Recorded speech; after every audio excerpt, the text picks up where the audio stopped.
So we are back after having assembled the chip, O-rings and lid in the holder, and then we have 4 inlets ready in the holder. These of course should be attached to 2 inlets and 2 outlets. So one inlet should go into one inlet in the chip, come out of another, as well as on the other side. So 2 pairs of that. But in order to do that, we must understand all the screws and tubings that come with it and how it's all gonna be assembled in the right way. So we have the tubing, which is made of PFA. It looks like this. And hopefully you'll have a long tube in your kit so you can cut out the exact length of tube you need. You do that by using a scalpel.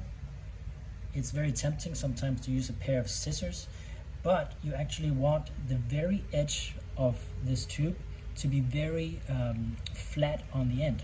So I'm gonna give you a good example of how it shouldn't look like by cutting it very uneven. You can see it's very uneven cut in the end here. And if we have that, we're not gonna have a vacuum seal once we assemble everything. So what I always do is I put the tube very straight and make sure that I place the scalpel very precisely orthogonally to the tube and press down in one clean cut, and we get this flat end that we want. When that is done, we can use these brown PEEK tubes, which comes with some ferrules that are blue. They always go together, and the ferrule sits like this inside the screw. So in order to put it on a tube, we first have to put on this the screw part.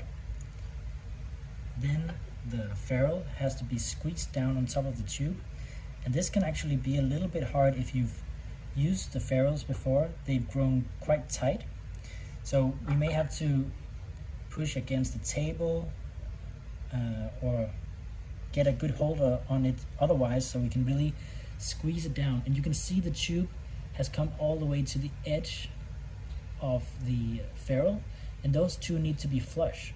So we don't want it poking out excessively, and we don't want it to be sort of buried too deep inside the ferrule. We want them to be flush with one another. And when they are, they fit together like this, and we can begin screwing them into all the 1/4 inch threadings we have in our holder. So just like this. But that was just an example. I've actually already prepared 2 inlets and 2 outlets in the tubings over here. These are the inlets. So a good tip that I need to mention also is these tend to get stuck inside. The ferrules are stuck, and that means if you start turning when you screw, the entire tubing moves around a lot because it follows the screw. But you can avoid that by using your nail to simply take it out here so it's loose. In that way the screw can move freely without everything moving around with it. And then you can screw it in like this. And it needs to be pretty tight. You can actually use quite a lot of force, even though I wouldn't recommend using excessive force. Just a little bit of tension with 2 fingers is enough to hold a vacuum. So this is an inlet by chance. I just screwed it into one hole, and all holes can be an inlet, all holes can be an outlet, but it's important to note that once we have determined what an inlet is, that also determines the outlet. So looking at the lines we have in the holder here and the chip down here, we can see that the hole down here, the chip opening, is rectangular and it's longest in this direction. That means that the inlets on this side of the chip are connected, as well as the inlets on this side of the chip are connected. It's always related to this inlet in the middle. I hope you understand. Otherwise, let me know. So if we have determined that the inlet we just put in here is there, then also on this side we will have an outlet, which means this line will be the outlet. going straight up here. The other part of it we've already blocked, so this will not be the inlet, but this will. Oh, sorry, the outlet.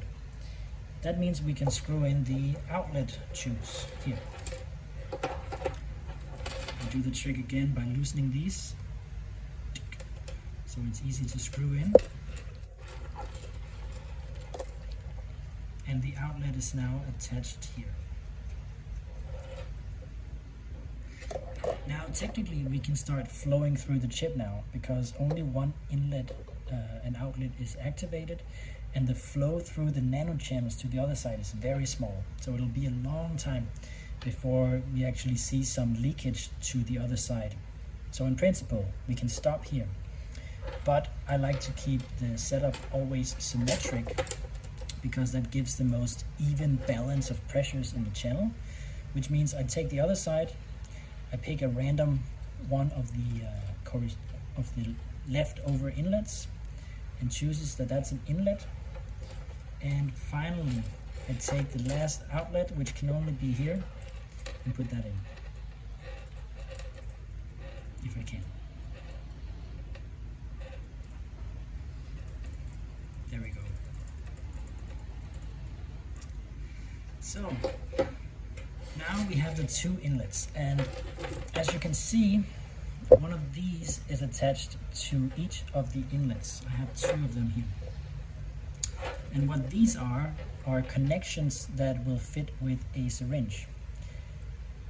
They're used by putting on these peak screws like you saw before, and there's a threading inside these, so they can actually just be screwed together in the same way that you just saw with the holder. Once that is done, a syringe can be inserted into this end. If you have a screw down here, they can be screwed on. If you just have the tip, you have to kind of push it in and it'll stay there. Although I really like these ones that you can screw on, because that means you won't get anything popping off if you apply a large pressure during your experiment. So these types of syringes are the best. So we'll put a syringe on both of the inlets, like so. And for the outlets will of course have all the liquid that you squeeze through the system. They will come out of this end. And especially if you have to do with chemicals, you don't want it everywhere, I really recommend putting something on this end to absorb all the liquid that comes out. And luckily, if you have ordered the Fluigent pressure setup, which I will introduce in a later video, you have these P-caps, they're called.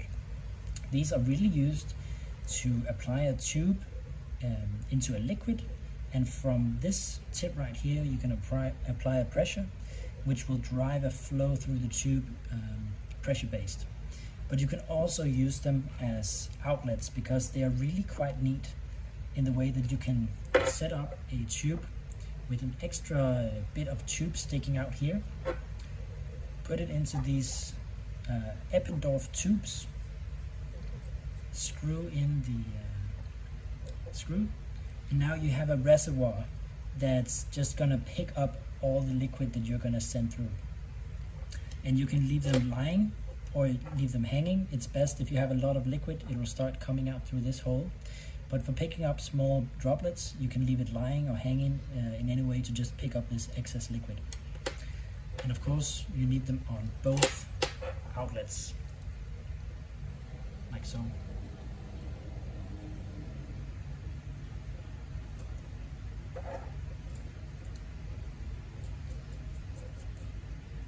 Like that.